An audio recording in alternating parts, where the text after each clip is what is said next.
greatest newspaper in America by far. And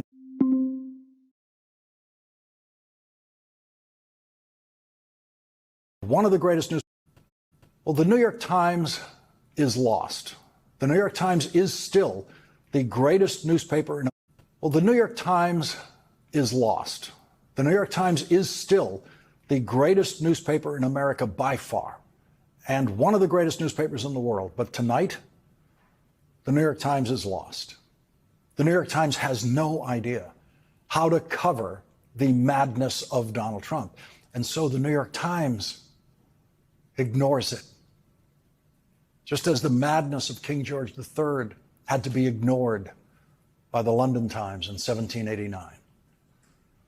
The Washington Press Corps is lost along with the New York Times. There is no one working at the New York Times tonight who, when they were editing their high school newspapers and dreaming about one day working at the New York Times, ever imagined they would have to cover a president of the United States who uses the official social media communications tools of the White House, government communication paid for by the taxpayer, to post fake videos of the first black minority leader of the United States House of Representatives and the first Jewish minority leader of the United States Senate.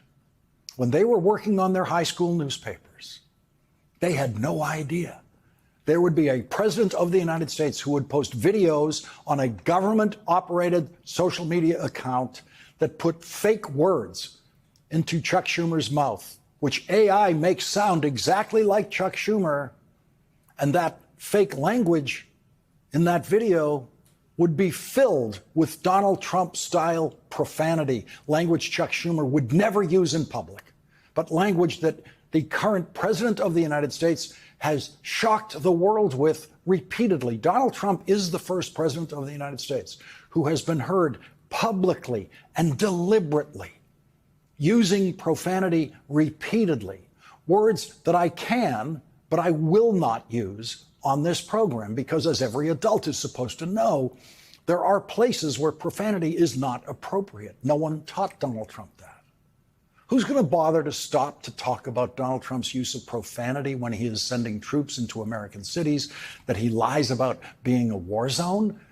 I agree that it's just too small an item in the daily transgressions of Donald Trump. But remember, don't ever forget that the American news media almost unanimously agrees that Hillary Clinton lost her presidential campaign because she used the word deplorable once to describe some Trump voters, some of whom proved themselves willing to behave deplorably and violently for Donald Trump on January 6th, when they became the only people in American history to attack the Capitol of the United States on behalf of their presidential candidate. There are people working at the New York Times today who will insist to you that Hillary Clinton's use of the word deplorable was in and of itself deplorable. Those same people have nothing to say about Donald Trump's use of language. Absolutely nothing. Those people believed that you cannot possibly be elected president in this country if you use the word deplorable to describe any voters in America. Donald Trump calls us vermin.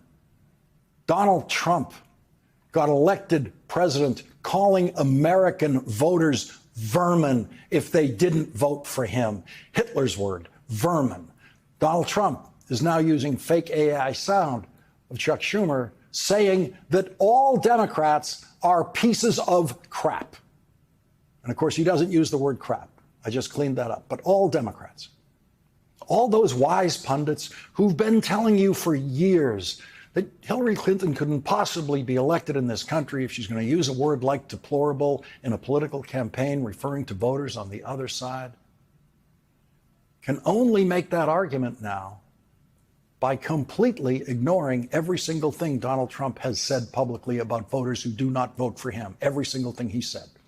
When Hillary Clinton used the word deplorable, it was in a private fundraiser. She did not intend for it to be heard outside of that room. Sure, she was way too relaxed in that fundraiser.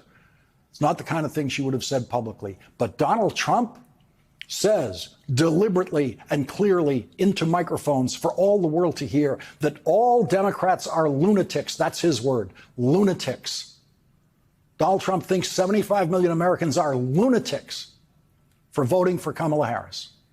Donald Trump has said the ugliest things about American voters that any American politician has ever said. And Donald Trump went on to win the Electoral College after saying those things. And the New York Times simply doesn't know how to handle what Donald Trump says and does.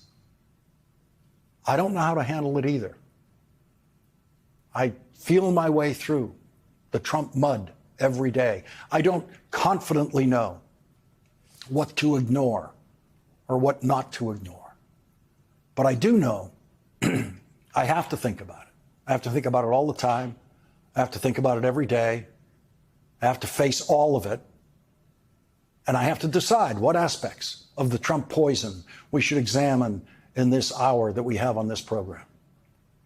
Tonight, the New York Times and the Washington Press Corps are drowning in the deviancy and perversity of Donald Trump and his White House, all of whom, everyone working in that White House, supports this deeply perverse use of government-operated social media to put out poison and what is clearly raw insanity from the darkness of Donald Trump's mind, and the White House press corps has just drowned in it. They're lost in it. They have internalized it. They have fully accepted it. That is what the New York Times and the Washington media have done so far this week. They have accepted it to the point that when the New York Times wrote its big editorial about the government shutdown, everything it wanted to say about it, titled "The Real Stakes of the Shutdown," they didn't mention what Donald Trump did instead of negotiating a way out of the shutdown. They didn't mention what he has done on social media, putting a sombrero on Hakeem Jeffries' head, putting fake words in Chuck Schumer's mouth, profane, awful, stupid Trump words. They didn't even mention it. The real stakes of the shutdown are insanity versus sanity. And the press corps does not know how to face that. The New York Times refuses to confront and identify the insanity, refuses to even describe it. The Times editorial about the shutdown is a very well-reasoned and clear, solid editorial all the way. It says, what the two parties are fighting about is whether Americans should have access to affordable health care. President Trump is seeking to deprive millions of Americans of their health insurance, and Senate Democrats are refusing to acquiesce. That is a clear presentation of the stakes in the shutdown prior to the outburst of public Trump insanity. The editorial ends with in the classic style that everyone working at the New York Times mastered in their high school newspapers. And it reads like something from the 20th century. It reads like something long before the existence of Trump madness in our government. It reads like something you could have written about Bill Clinton in the White House and Newt Gingrich as Speaker of the House. It says, it is incumbent on the President and Congress to reopen the government as soon as possible and commit to preventing Americans from having to pay too much for health insurance next year. The only way forward is to negotiate a compromise. It's time to start talking. How lost is that? What century are they in? What fantasy world do they live in that would allow them to type those sentences? They could have written that line in any editorial about any government shutdown during any other presidency. But when you read it now, you see how lost the Times is. It's time to start talking to a man who refuses to talk to you and only posts social media video lying about you and ridiculing you. Talk to him. No one in the history of governing in the United States of America has ever had to talk to a person that crazy about anything, ever. And the Times says it's time to start talking. The entire editorial does not find the space to make a single reference to the madness of Donald Trump as even a factor in the government shutdown or in the way out of the government shutdown. And here, I guess, is its reference to Donald Trump's insane social media posting. Quote, he mixed bombastic social media blasts and threats to fire thousands of federal workers if Democrats did not provide the votes for his plan to keep the government open. Bombastic social media blasts. That's what they are? How very polite. No, they're not bombastic. They are insane. Democratic Congresswoman Madeleine Dean approached the Republican Speaker of the House to talk about the Trump madness, and he appeared to offer nodding agreement that Donald Trump is unwell. The president is unhinged. He is unwell. What are you doing? A lot of folks on your side are too. I don't control. Oh my. He could have said, no, the president is not unwell. Maybe he meant to say that, but he didn't. It was taken as a given in the conversation. He nods when he hears the president is unwell. And his response, as he's nodding, is a lot of folks on your side are too. The word "to" there indicates similarity to what was just said, meaning similarity to Trump.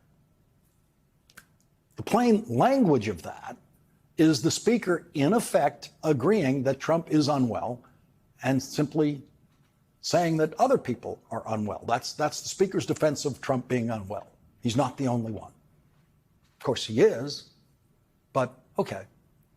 The Republican Speaker of the House has to be shocked by what Donald Trump has done on social media. We know he is shocked. But like all Republicans in Washington, he processes the shock instantly and knows he will never dare publicly say a negative word about it because he spends every working moment of his life as a coward. He has taken, in effect, an oath of cowardice to Donald Trump. He's not the Speaker of the House. He's the Speaker of Trump in the House. Now, if I were running the New York Times, which I'm incompetent to do, couldn't do it, I don't know that I could deal with this situation any better than they have done. I really don't. Instead, I just have an hour of television where I can say whatever I want. That's a much easier responsibility than editing the New York Times. And I had never presumed that I can do a better job than the New York Times. I never presumed that I could do a better job than anyone who's at bat in Yankee Stadium out there who strikes out. And so it's not with some sense of superiority that I find the New York Times has struck out in the face of the madness of Donald Trump this week, which has reached new extremes that we haven't seen before, even from Donald Trump. The White House staffers who live with Donald Trump's insanity up close have obviously decided it cannot be defended. And the only thing to do is pretend there's nothing crazy about it. That's what Donald Trump's faithful vice president tried to do yesterday. And now the White House says they will continue to post that video at government expense on official White House communications and make the sombrero bigger every day. That's what the children in the White House are going to do. This is the first president and the first White House that has decided, as J.D. Vance did yesterday, that a shutdown is funny. They've decided it's funny. J.D. Vance thinks the shutdown is an opportunity for jokes and that the sombrero stuff is funny. He didn't explain what's funny about it. Prior to the existence of the Trump White House, whenever the disaster of a shutdown would occur, everyone in the White House took the situation very, very seriously. They didn't have to suppress jokes. They weren't making jokes about it, no matter who the president